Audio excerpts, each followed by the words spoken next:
बताया गया है युक्ताहार विहारस्य युक्त चेष्टस्य कर्मसु युक्त स्वप्न प्रोबद्धस्य योगो भवति दुःखः।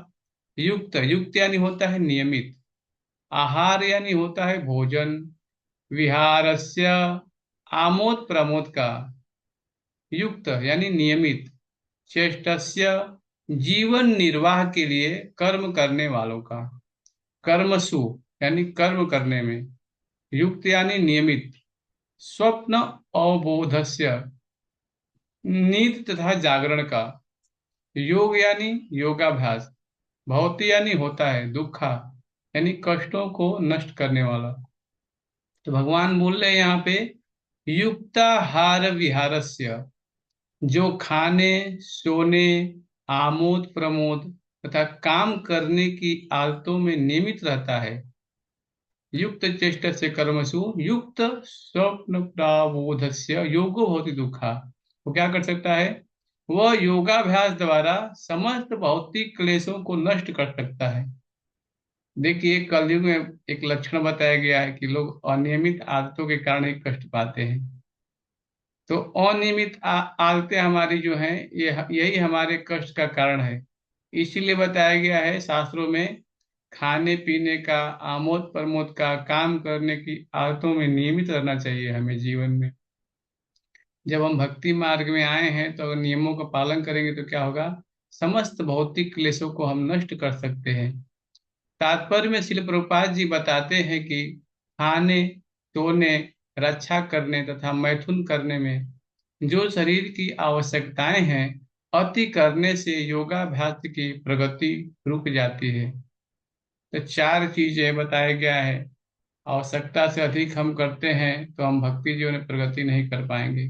खाने के बारे में बताया गया है, खाना केवल हमें भगवान कृष्ण को अर्पित किया हुआ प्रसाद ही खाना चाहिए।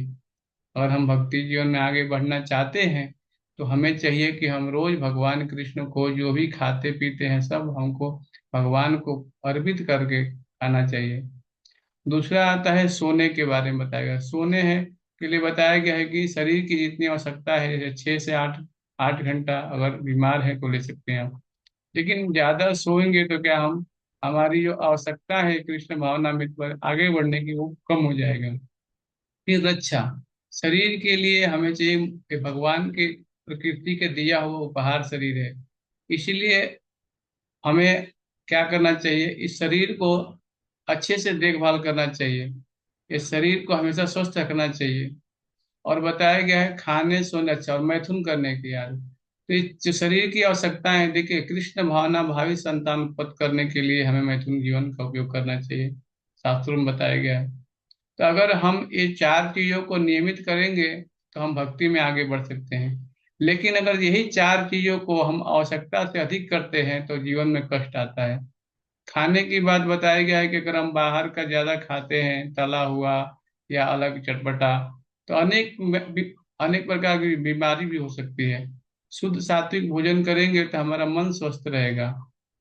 तो हमें चाहिए कि हम जो चार चीजें हैं, हमें कृष्ण भावना में आगे बढ़ने के लिए बताया गया यहाँ पे।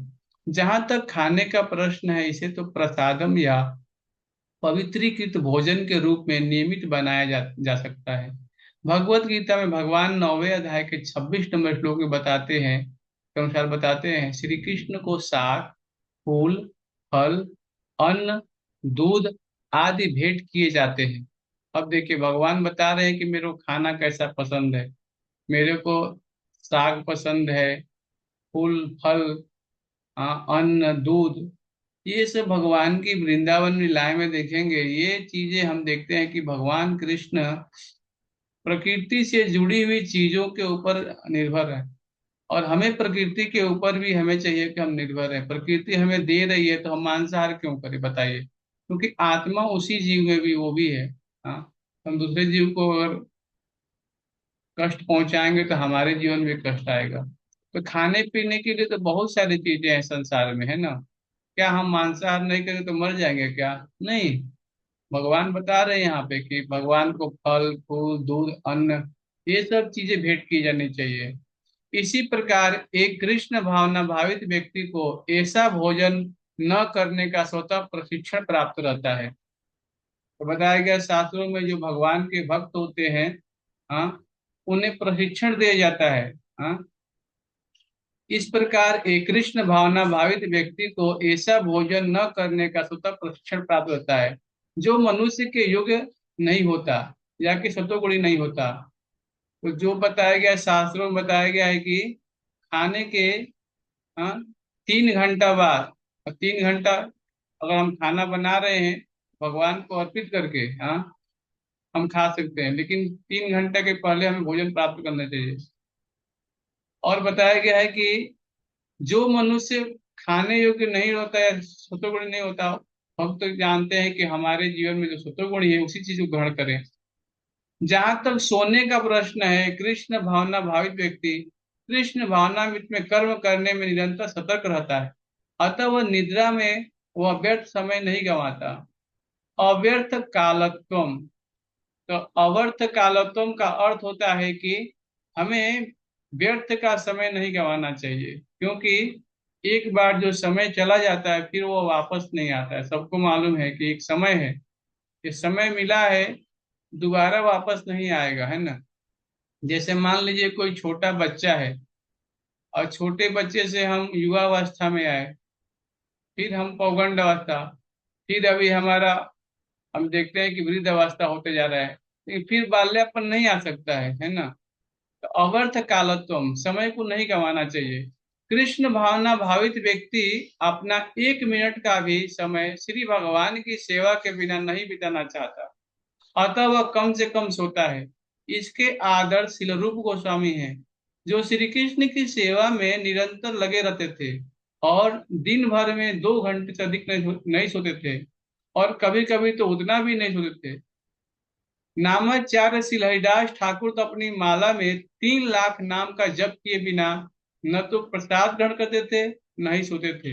जहां तक कार्य का प्रश्न है, कृष्ण भावना भावित व्यक्ति ऐसा कोई भी कार्य नहीं करता जो श्री कृष्ण से संबंधित न हो।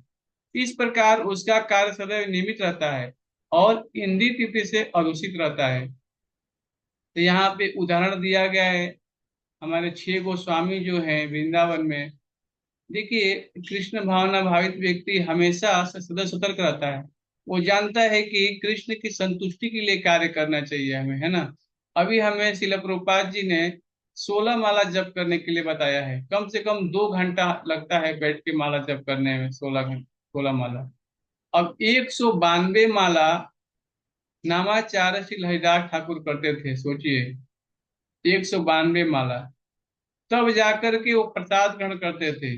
हाँ, हम समझ सकते हैं कि कृष्ण भावना भावी जो व्यक्ति है, हाँ, वो जानता है कि इस मनुष्य जीवन मिला है, ये भगवान का उपहार है।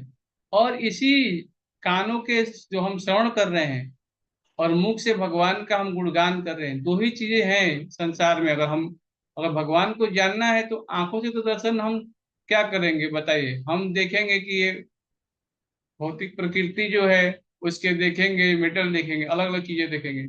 लेकिन श्रवण करने से क्या होता है, हाँ, भगवान के नाम गुण रूप लीला को श्रवण करने से हम भगवान को जान सकते हैं। तो तब से वो चीज बताया गया है कि कानों को सेवा में लगाना है, जीवा को सेवा में लगाना है भगवान के, है ना। तो बताया गया यहाँ पे कि जहां तक कार्य का प्रश्न है, कृष्ण भावना भावित व्यक्ति ऐसा कोई भी कार्य नहीं करता जो श्री कृष्ण से संबंधित न हो। अब देखिए, भक्तों का यही एक लक्षण है। अगर भक्त जा रहे हैं मार्केट में तो क्या करने जा रहे हैं, भगवान का फूल लाने लेके आएंगे, भगवान के लिए सब्जी लेके आएंगे, भगवान के लिए कोई वस्तु लेके आएंगे। हाँ, तो आप भी सोचिए कि मैं जा रहा हूँ बाहर तो भगवान के लिए कार्य करने जा रहा हूँ। जो भी हमें कर्म कर्म करने जा रहा हूँ कृष्ण के लिए कर रहा हूँ। मैं गाड़ी चला के आ रहा हूँ मंदिर तो कृष्ण के लिए आ रहा हूँ, भगवान के लिए मैं लक्ष्मी कमा रहा हूँ, भगवान के लिए मैं सेवा कर रहा हूँ। ये हमारी चेतना होनी चाहिए पूरे दिन में, है ना। तो बताया गया है कि कृष्ण भावना भावित व्यक्ति ऐसा कोई भी कार्य नहीं करता जो कृष्ण से संबंधित न हो। इस प्रकार उसका कार्य सदैव निमित्त रहता है और इंद्रिय तृप्ति से अदूषित रहता है।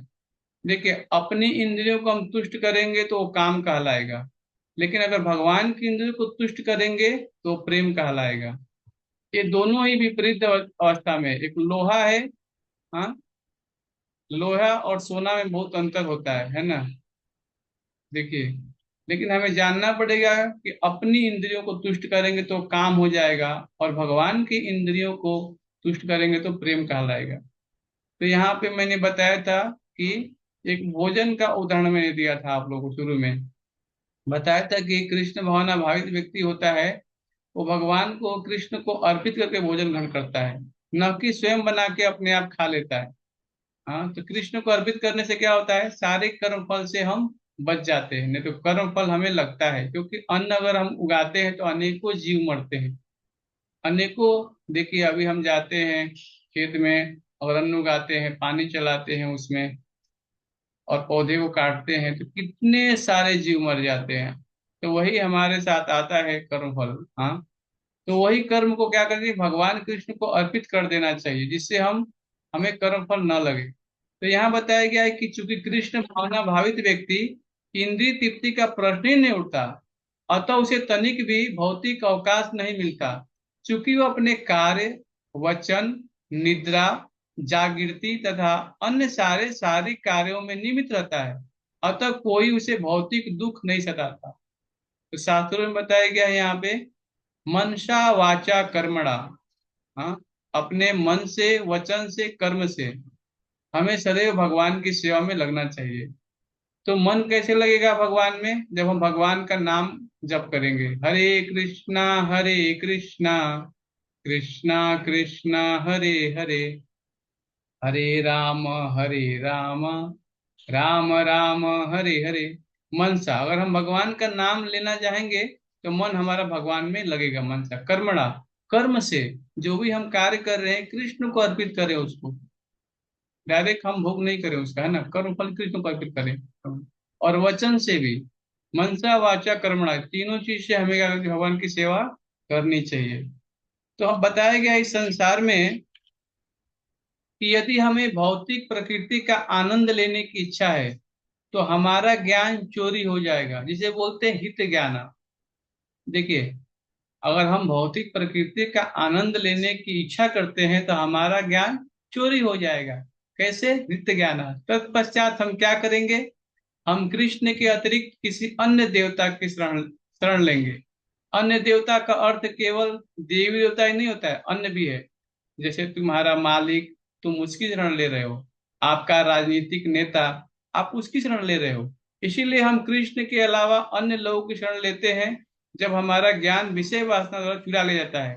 हम सोचते हैं कि उनकी पूजा करने से हमारी मनोकामना पूरी होगी। तो देखिए, संसार में कहीं ना कोई भी सेवा करने का धर्म है, बिना सेवा किए हम एक क्षण भी नहीं सकते। कोई समाज की सेवा में लगा है, हाँ, कोई देश की सेवा में लगा है, कहीं ना कहीं व्यक्ति सेवा कर ही रहा है, सेवा किए बिना हम रह सकते। तो वास्तविक सेवा किसी करें जिसे हम जन्म मृत्यु की जगह से बाहर निकले, सोचिए। तो यही विचार हमें करना चाहिए कि कृष्ण की सेवा करने से ये पुनरपि जननम पुनरपि मरणम जननी यक्षे शयनम, फिर माता गर्भ में जाना पड़ेगा, फिर आपको सोचिए, हाँ, 9 महीना गर्भ में रहना, कितने कष्ट होंगे आपको। इसलिए क्या करना चाहिए, हमें कृष्ण भावनामृत को अपने जीवन में अंगीकार करना चाहिए, क्योंकि कृष्ण भावनामृत क्या है, आज पूरे देश की एक ही आवश्यकता है, वो कृष्ण भावनामृत की। जैसे कृष्ण भावनामृत क्या है, कि जन्म मृत्यु जो रोग है ना, इसको, कष्ट को दूर करेगा। तो संकीर्तन भगवान की महिमा गान करने का और उन्हें प्रसन्न करने का सीधा मार्ग है। संसिद्धि हरितोषणम, शास्त्र में बताया गया है। श्रीमद् भागवतम में 1-2-13 में बताया गया है कि भगवान को उनकी महिमा के विस्तार से बढ़कर और क्या प्रसन्न करेगा। ऐसा नहीं है कि भगवान अपनी ही महिमा सुनना चाहते हैं, कृष्ण को अपनी महिमा सुनने की इच्छा नहीं है। कृष्ण की इच्छा यह है कि उनकी महिमा प्रसारित हो, जिससे जीव उन्हें पहचान सके और उनके पास वापस आ सके। स्वाभाविक है, हम सब कृष्ण को भूल गए। देखिए, प्रत्येक जीव, हाँ, कृष्ण को भूल गया है। तो ये चैतन्य महाप्रभु का आंदोलन है, अंतर्राष्ट्रीय कृष्ण संघ इस्कॉन, जो पूरे विश्व में प्रचार कर रहा है। ये स्वयं चैतन्य भगवान श्री कृष्ण स्वयं है, लेकिन भक्त के रूप में आए, और कैसे कृष्ण की भक्ति करना है वो हमें बता रहे हैं। सोचिए, ये कृष्ण भावनामृत आंदोलन है, ये संकीर्तन आंदोलन है। भगवान के नाम का हर जगह प्रचार होना चाहिए, है ना। हरे कृष्ण महामंत्र का पूरे गांव में प्रचार होना चाहिए, सब लोग जाने कि हरे कृष्ण महामंत्र ही दवाई है कलयुग का। जैसे देखिए हम कृष्ण को कैसे भूल गए। जब मान लीजिए बारिश हो रहा है, अभी बहुत बारिश हो रहा है बाहर, तो बारिश हो रहा है तो जल बरस रहा है ना, लेकिन जल शुद्ध है। लेकिन जैसे ही भूमि का स्पर्श कर रहा है वो बदरंग हो जा मैला हो जा रहा है, क्योंकि भूमि का स्पर्श। वैसे ही सब हम भगवान के अंश हैं, लेकिन जैसे ही भौतिक संसार में आते हैं हम, हाँ, भौतिक संसार में आते हैं तो क्या होता है, हमारी चेतना दूषित हो जाती है। हम सोचते हैं कि मैं भोक्ता हूँ, मैं मालिक हूँ, मैं डॉक्टर हूँ, मैं इंजीनियर हूँ, मैं सब चीजों का भोक्ता हूँ, मैं सबको कंट्रोल करूंगा। तो भगवान बोलते हैं भोक्तारम यज्ञ तब सम सर्वलोक भद्रम, सारी चीजों का भोक्ता मैं हूँ। तो यही बात जानना है कि हम भोक्ता नहीं है, भगवान कृष्ण भोक्ता है। हाँ, भगवान कृष्ण मालिक है, हम सब उनके नौकर हैं, दास हैं। हाँ, और हमारा कार्य क्या है, भगवान की सेवा करना। तो ये चीजें हम जानेंगे तो क्या होगा, बताया गया है कि कृष्ण की इच्छा यह है कि उनकी महिमा प्रसारित हो, जिसे जीव उन्हें पहचान सके और उनके पास वापस जा सके। बताया गया शास्त्रों में कि ममई वांसो जीव लेके, ममई वांसो जीव लोके जीव भूत सनातन, मन षष्ठानि इंद्रियाणि प्रकृति स्थानी करते। ममई वांसो जीव लोके, संसार में बोलते हैं, भगवान बोलते हैं कि जो जितने भी जीव है सब मेरे अंश हैं, लेकिन वो भूल गए। और मन षष्ठानि इंद्रियाणि, और प्रकृति से क्या करें, घोर संघर्ष कर रहे हैं। तो हमें क्या चाहिए कि हम भगवान के नित्य सेवा में लगे और भगवान के नाम का जप करें। जैसे जैसे हम भगवान के नाम का जप करेंगे वैसे वैसे हमारे भगवान बुद्धि देंगे कि कैस किस प्रकार उन तक पहुंचना है। शास्त्रों में भगवान ने हमें ज्ञान दिया है, भगवत गीता में, भागवतम में, उपदेशामृत, ईशोपनिषद, इसी इतने सारे ग्रंथ हैं। सब में भगवान से संबंध स्थापित करने के लिए मार्ग बताए गए हैं। तो हमें भी चाहिए कि नियमित से हम उनका पाठ करें और नाम का जप करें। हरे कृष्णा, हरे कृष्णा, कृष्ण कृष्ण हरे हरे, हरे राम, हरे राम, राम राम हरे हरे। हरे कृष्णा। अभी कोई किसी का प्रश्न है तो पूछ सकते हैं।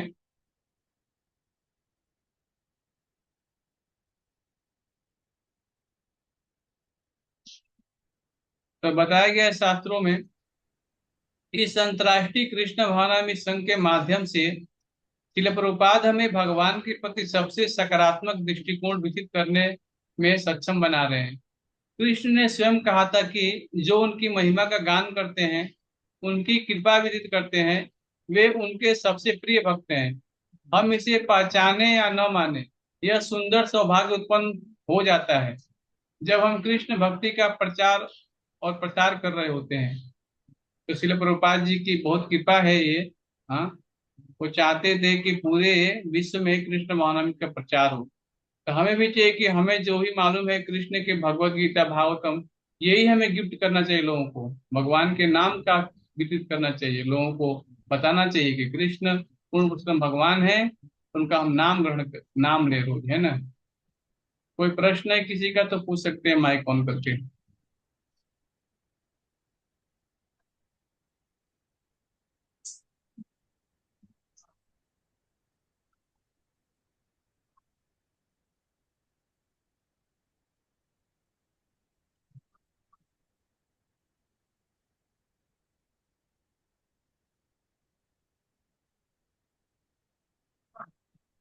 हरे कृष्णा। बोलिए ब्रो, बोलिए। आपका माइक तो ऑन है। आवाज आपकी नहीं है। हाँ बोलिए ब्रो।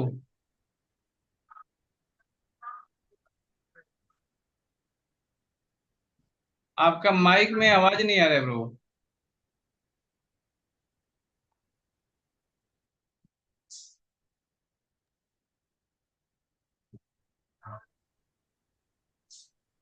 आज नेटवर्क का कुछ प्रॉब्लम लग रहा है।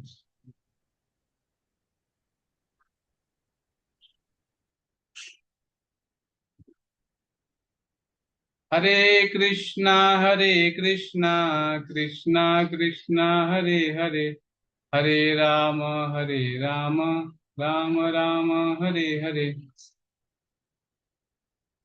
क्षमा चाहता हूँ प्रभु, आपका आवाज नहीं आ रहा है क्लियर।